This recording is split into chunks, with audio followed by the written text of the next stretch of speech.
Today we'll be looking at the 9th principle of animation, timing. So stay tuned.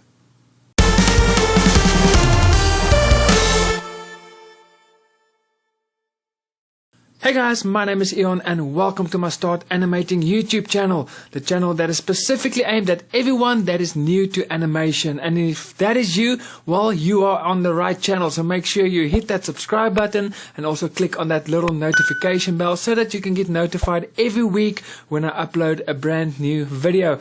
And again, if you are new to animation, especially if you are just starting out or you want to start but you have no idea where to begin, what software to use, well, I've got some great news. I've got a free video training, and in this video you will be learning everything you need to know, and you will work alongside with me, and by the end of the video you would have created your very own animation. And that is exactly what I want you to do, because the only way you can improve your animation skills, improve your craft, get better at animation is if you start animating. And this video training will also teach you the basics like keyframe animation, and like I've mentioned, by the end of the video you would have created your very own animation, and you would have the basic knowledge to go ahead and to start animating and start creating your very own animations. So that video training is absolutely free. In the description box below you'll see there's a link. You can just click there, you can sign up,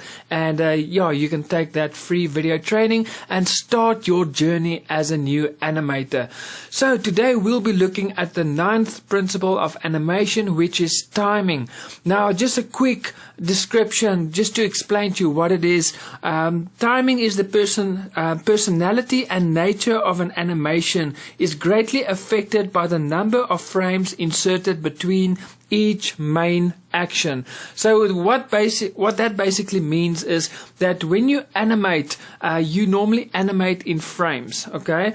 And your normal videos works on 24 frames per second. So if you want to animate a second worth of animation, you will have to draw 24 frames or 24 pictures. Basically that is what it is.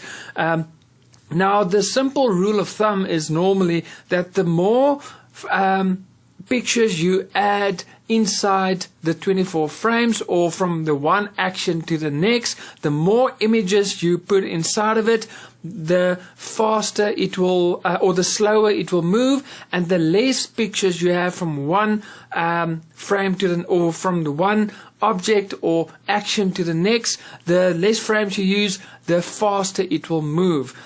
So basically I'm going to quickly show you what I mean by this. So if we go to my animation software, you can see here I've got a character looking up, but if I go to the beginning, here at the bottom you see this is about, let's move that, that is 5 frames. So it's from the first frame to the 5th frame. So his head will move from the bottom to the top in 5 frames. So if I press play, you can see that is extremely fast.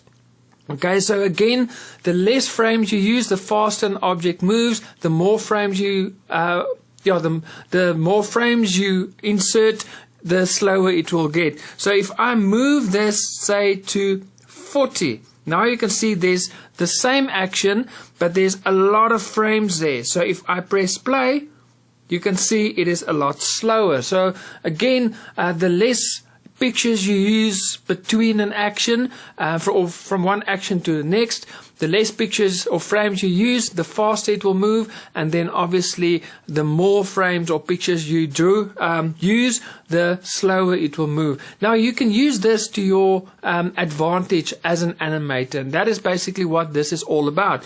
Because you can use this method, more frames or less frames, to get different types of action. So you use the same animation, but by using less or more frames you can get a different outcome. So for instance, let's use this same animation. Okay, so the first one is, let's say again 5 frames. If we press play, that is very fast. So what could happen is maybe he got punched very hard with a bat. So he got punched so hard his neck actually flips backwards. So he's very fast. So if we make it slower, let's make it 20 frames, and if we press play, it is a bit slower. So maybe it is just a push in the face. So he got a push in his face. Same action, same animation, just slower, and you get a different result. So let's make it 40, which we had just now. If I press play, maybe that is just he's looking up. He saw there's a plane in the air, and he's looking up, and he's looking at the plane. But now let's move it up to 60. Again, same animation, same action. The only thing we change is the timing. We're making it slower. But now if I press play, that is very slow. So now maybe he's getting a thought. So he's getting a thought. So as you can see with timing, the more frames you use, the slower your animation is. The less frames you use, the faster it is. And that you can use that to really create different feelings or emotions by using the same action, but you are just basically just making it faster or slower to get a different emotion or different response. That is what timing basically is. But just to go and dive a little bit deeper into this, as I've mentioned before, that your videos are normally 24 frames per second. So if we've got a timeline here, so here is 24 frames. So if you go and, let's change this, if you draw an image on every single frame, that means you will be drawing on ones. Okay, so probably in the animation world you will hear that you need to create your animation on ones. You need to draw on ones. When you draw your animation or you draw a frame, every second frame, an image for every second frame, basically that means you are drawing on twos. So you will have 12 pictures per second. If you draw on ones, you will have 24 pictures per second, because it's one for every frame. So that is basically, if you're going to do your hand draw animations, like the old school animations, then basically you will have to understand drawing on ones and twos and thirds, etc. But if you're going to use your animations, or if you're going to use a software, animation software, basically the animation is doing all the movement in between. So in the previous example, we've got the character here, and then on the last frame his head is at the top. So the software is adding everything in between. So the software, well, basically you'll have your first action here and the second action there, and your software will add everything in between. So when you use an animation software, normally you won't need to work on ones and twos, but I'm just adding this because this also has a lot to do with timing, with this principle.